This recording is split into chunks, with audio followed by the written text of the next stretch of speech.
তো বন্ধুরা, আজকে আমি দেখুন আমার ভাগ্নির জন্য চিকেন করছি, কারণ আমার ভাগ্নি চিকেন ছাড়া কিছুই খেতে পারে না। এই যে কড়াই দেখুন, তেল দিয়ে দিলাম দিয়ে আমি এবার দেখুন একটু লঙ্কা, শুকনো লঙ্কা আর গরম মশলা, পেঁয়াজ দিয়ে দিয়েছি। পেঁয়াজ অল্পই খাই, কারণ আমার ভাগ্নি বেশি পেঁয়াজ পছন্দ করে না। আমার ভাগ্নি হচ্ছে মাংস ছাড়া ভাতই খায় না, তার জন্য কী করবো, মাংস নিয়ে এসে আজকে রান্না করলাম। আর আজকে আমি রান্না করেছিলাম আলু চিকেন, আর আমি ভেবেছি উনুনে, কারণ আজকে ও থাকে তোমার বিদেশে থাকে, তাই বললো চুলোয় রান্না করে একটু খাওয়াও মাসি। আমি বললাম ঠিক আছে সোনা, তোমাকে আমি চুলোতে রান্না করে মাংস খাওয়াবো। আলু চিকেন খেতে চাইছিল, আলু চিকেন করে খাওয়ালাম।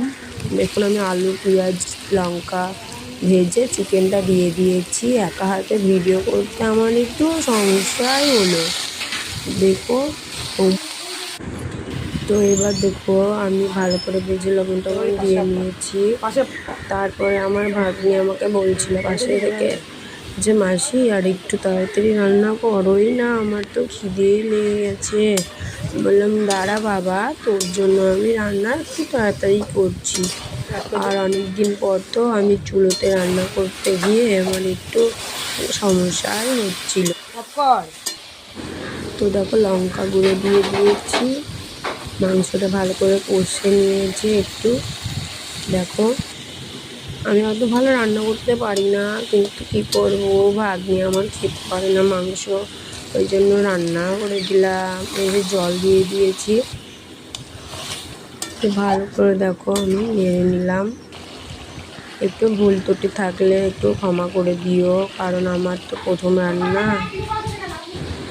আর মাংসর কালারটা কেমন হয়েছে বলবা। আলু চিকেন যেহেতু রান্নাটা করেছি, আমি মাংসে বাটার দিয়েছিলাম, কারণ আমার ভাগ্নি একটু বাটার খেতে ভালোই বাসে। আর আমার ভাগ্নি যখন আসে আমি তখন খুব খুশি হই, কারণ আমার ভাগ্নি আমাকে বলে মাসি এটা করে খাওয়াও, ওটা করে খাওয়াও। এই দেখো বাটার আনতে এসে গেছি ফ্রিজে, যে আমরা আমুলের বাটার ইউজ করি। এই যে এবার আমি চিকেনটা ফুটিয়ে বাটারটা দিয়ে দিয়েছিলাম সেটা। এবার দেখুন গরম মশলা আর মিট মশলাও দিয়ে দিয়েছি। আমার রান্নাটা